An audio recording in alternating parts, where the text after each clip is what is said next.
మనం అయితే HP printer service సెంటర్కి అయితే లోపలికి వెళ్తున్నాము. చూడండి, HP printer service centre.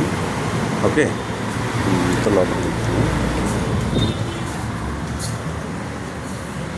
Printers అంటే సేల్స్ అండ్ సర్వీస్ అయితే మన దగ్గర ఉన్నాయి, అవైలబిలిటీ.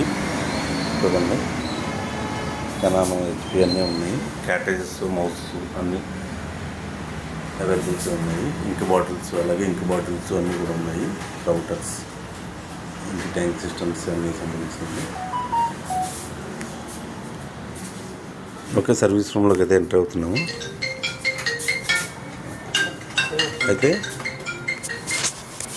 ఇప్పుడైతే ప్రాబ్లం అయితే కస్టమర్ ఇచ్చింది ఏంటంటే, మనకు ఇట్లా ఎర్రర్ వస్తుందని ఇచ్చారనమాట. మనకి ఎట్లా ఎర్రర్ వచ్చింది, ఇది ప్రాబ్లం ఏంటనేది చూద్దాము ఒకసారి. చూసి చెక్ చేద్దాము. అది తీసి క్యాటరేజ్. ఓకే, ఇంజనీర్ అయితే చేస్తున్నారు. ఇది సర్వీస్ రూమ్ అన్నమాట మనది. ఓకే అండి, చూడండి, చెక్ చేసి మనం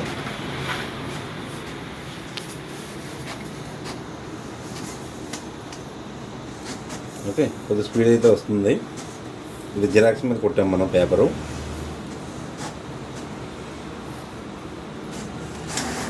ఓకే, ప్రింట్అవుట్ అయితే మంచిగానే వస్తుంది. అంతకుముందు అయితే జిరాక్స్ వచ్చింది అనమాట ఇది. ఓకే, కాపీ అయితే మంచిగానే వచ్చింది, స్పీడ్గా వచ్చింది.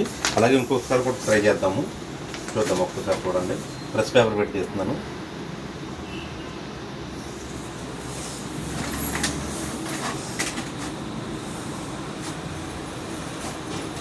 మనకు స్పీడ్గా కూడా వస్తుంది అనమాట ప్రింటింగ్.